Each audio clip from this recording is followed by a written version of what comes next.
Ang importante yung presidente natin ay mag-isip. At utusan niya na yun, dapat niyang utusan. Kung ayaw niyang pumunta sa Middle East, mag-utos siya ng mga nakakaintindi. Panahon yan, hindi yung ginagawa pa natin excuse yung hindi tayo makakalipad doon at walang flight na pwede. Hindi totoo yan. Sinasabi ko na derechahan. Hindi totoo. Hindi natin pwedeng sabihin na hindi pwede. Yung mga, alam mo, gobyerno ka eh. At recognize ka as a state ng ibang bansa.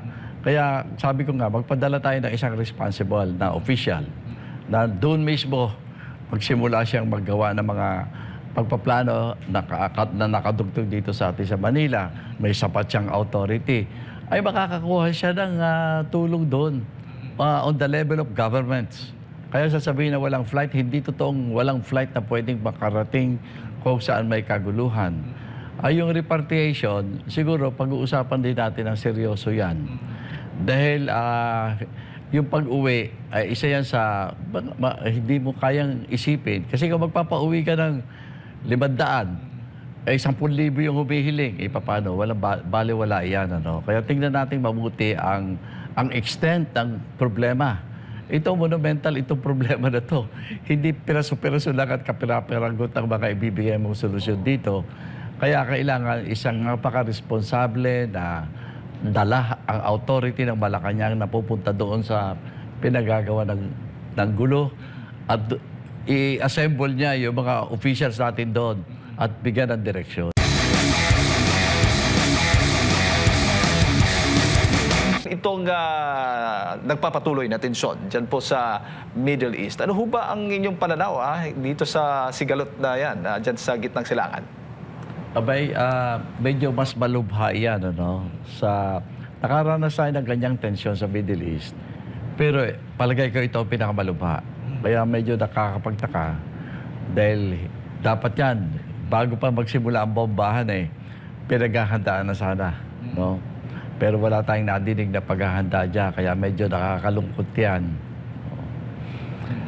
Opo. At gaano ba kalaki ang posibleng epekto po nitong tensyon dyan sa Middle East, sa seguridad at sa ekonomiya natin dito sa ating bansa? Ay, nararamdaman na yung effect sa ekonomiya natin. Ano? Dahil talaga naman pagka ang ginalaw mo ay presyo ng langis, malaki agad ang epekto niya sa atin dito. No? Kaya problemang malaki yan. Tapos, yung mga bansa pa na mukhang kadamay dito sa kaguluhan, yan ang sentro ng pinupuntahan ng ating mga kababayan. Kaya yung seguridad nila, tapos yung stability ng kanilang paghahanap buhay, ay epektado, may epektong malaki sa kanila yan. Kaya seryoso yan. Dapat yan pinaghandaan at dapat ngayon, kung pwede sana, kahit huli na, ay kumilos na ng mabuti ang gobyerno natin. Oo, so baga, possible na ma-repatriate at mailigtas yung mga kababayang gustong talagang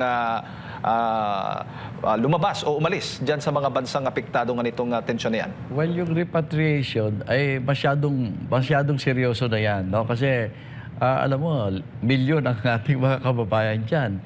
Hindi biro na isipin mo na iuwi natin sila ngayon. Kasi in the first place, baka hindi sila kayang i-absorb ng ekonomiya natin dito sa Pilipinas.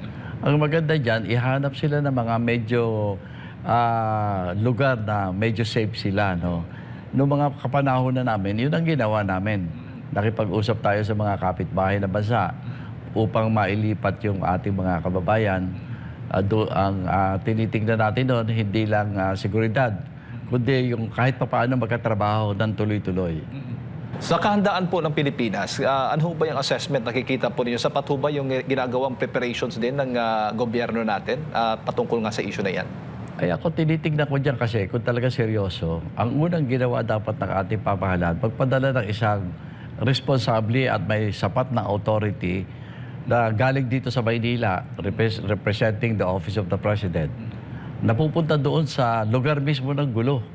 Iba yung nahandun ka at kasama kang tinitignan kung ano ang mga dapat gawin. No?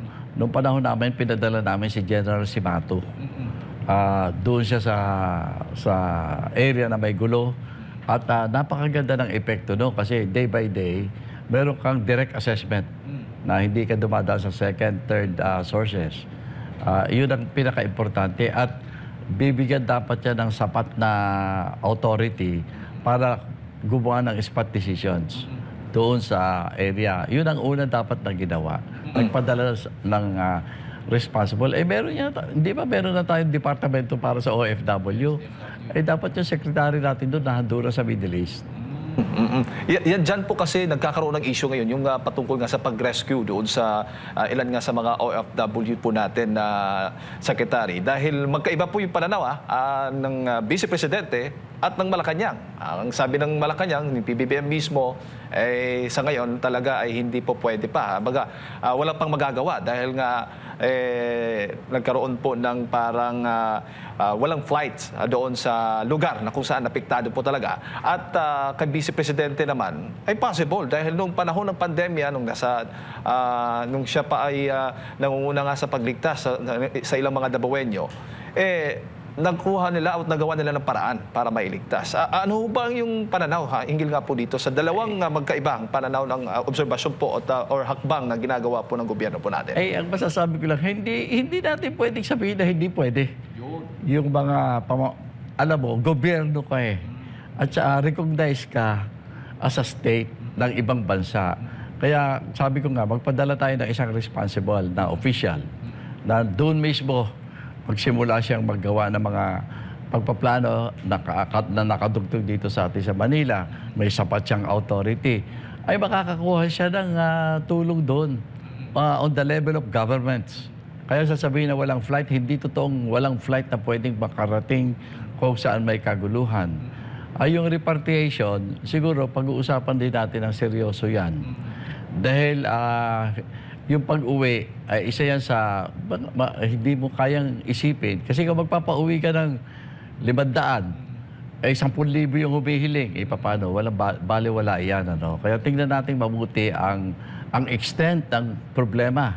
Ito monumental, itong problema na to. Hindi piraso-piraso lang at kapira-piragot ang mga ibibigay mong solusyon dito.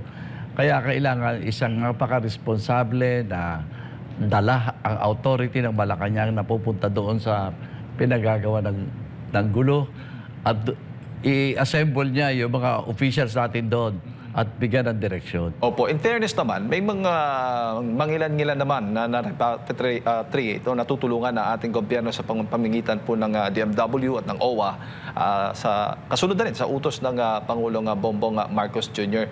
Sir Norberto. Ano naman ang dating po sa inyo na ganito po ang response ng gobyerno din? Okay naman na may natutulungan. Pero ito, huwag kang tutulong ng iilan-ilan. Dapat tinitignan natin kung gaano kalubha at kung gaano kalawak ang problema ng nangyayari sa kasalukuyan. At ang masasabi ko, hindi ito titigil kaagad. Kung huminto man ang putukan, may mga action pa rin mangyayari pagkatapos niyan. Kaya ito, dapat tinititigang mabuti. Kaya yung ipapadala nating responsible officials, kailangan may kasamang security official yan na nakakaintindi kung ano ang paghawak ng mga gulo na katulad niyan. Meron naman ang gobyerno natin dyan May mga opisyal ako na nakikilala na nandiyan sa loob ng gobyerno na may sapat na kaalaman. Ang importante yung presidente natin mag-isip. At utusan niya na yun, dapat niyang utusan. Kung ayaw niyang pumunta sa Middle East, mag-utos siya ng mga nakakaintindi.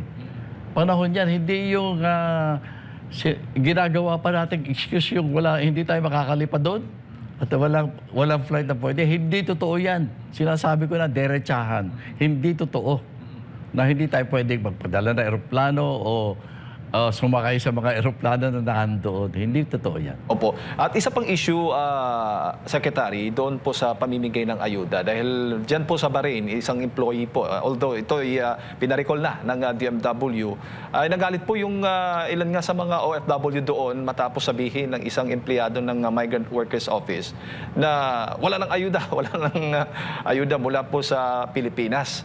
Kaya nagkaroon po ng parang tensyon doon. Sa tingin po ninyo, papaano o dapat ganito ang aksyonan o itrato ng gobyerno ang mga ganitong mga sitwasyon? Yung mga nasa frontline natin, yung mga embassies, kailangan niya may sapat na pondo. No? Ang masasabi ko lang, kung minsan kasi mabagal ang pagre-release ng pondo galing sa regular funds. Pero ang balita natin, di ba bilyon-bilyon yung confidential at saka intelligence fund ng ating presidente. Eh kung talagang gusto niya tumulong sa ating mga kababayan sa Middle East, i-release niya yan. Kung sabihin niya na, may pinaglalaanan ako niyan eh. Eh di, pwede niyang intayin yung regular funds na i-replace yung kanyang mga i-release. Pero ang pinakamabilis na i-release, yung confidential at saka intelligence pa ng Pangulo. Eh balita ko, bilyon yan. Bigyan niya kaagad ng pera yung mga embassies. Alam mo, nakakapagtaka na nagkagulo tayong bigla eh. Walang emergency funding ang mga embassies natin doon sa mga... Kaya hindi makatulong yan, no? Kaya nakakaawa naman yung tinanggal. Kung minsan kasi mapapainit ang ulo mo dyan na walang-wala ka. Daming dumadaing sa harap mo. So po pwede palang ganun, Secretary? Oo, kasi ngayon parang pondo ata ng DMW. Kung hindi ako nagkakamali, kaya ito pinamimigay na ayuda. Pero po pwedeng kunin ng Presidente mula sa kanyang confidential or intel funds kaya siya meron para sa doon ayuda.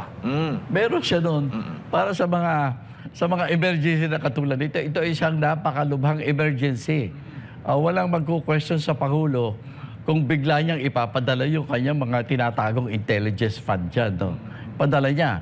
At pwede naman, malakas siya sa House at saka sa Senado, pwede naman yung kanyang mga inirelease na confidential fund ay palitan galing sa regular funds. Kasi pag regular, kailangan mo ng congressional action eh. Matagal yun. Patay na yung kabayo. Bago mo bigyan ng damo, mahirap yan. Ito ng emergency powers na hinihiling ng Pangulo, ayan ho ba yung sinasabi po ninyong makatutulong para mas maraming matulungan ang Pangulong Bongbong Marcos Jr. na apektado po nitong krisis sa Middle East? Subukan muna niyang ipadala yung kanyang emergency funds. No, meron yan eh. Meron yan. Ngayon, yung emergency na tinatawag, ako, maganda yan kung nagkakasundo ang mga namumuno ng bayan natin. Kaya kung titignan natin, milagro to, no? Pero palagay ko, yung mga kung talagang ang iniintindi ay ang lagay ng ating mga kababayan, pwede namang mag-uusap ang presidente at saka vice-presidente na hindi nangangahulugan na magkaibigan na sila. Hindi nangangahulugan na nagkasundo na. Hindi nangangahulugan na may mga deals na ginagawa sila. Linawin lamang na kailangan kumilos ng nagkakasundo-sundo ang lahat na matataas na pinuno ng ating pamahalaan sa laki ng problema na hinaharap ng ating mga kababayan. And you can do that not because nga yung mga sinabi ko. Pwede nilang sabihin na, oy, saka na natin na ituloy yung away natin pag-usapan natin kung ano ang mga nararapat gawin. At ako, tingin ko, safe ang bansa kung sa pagpapagawa ng mga emergency programs ay kaharap ang ating vice-presidente. Hindi po pwedeng sabihin na kaaway ko yan kaya hindi ko kukonsultahin. Ito ang panahon na itabi ang away at magkonsultahan. Ang isipin muna bago away ay yung makakabuting plano para sa mga kababayan na natin na sa kasulukuyan ay nasa gipit na kalagayan.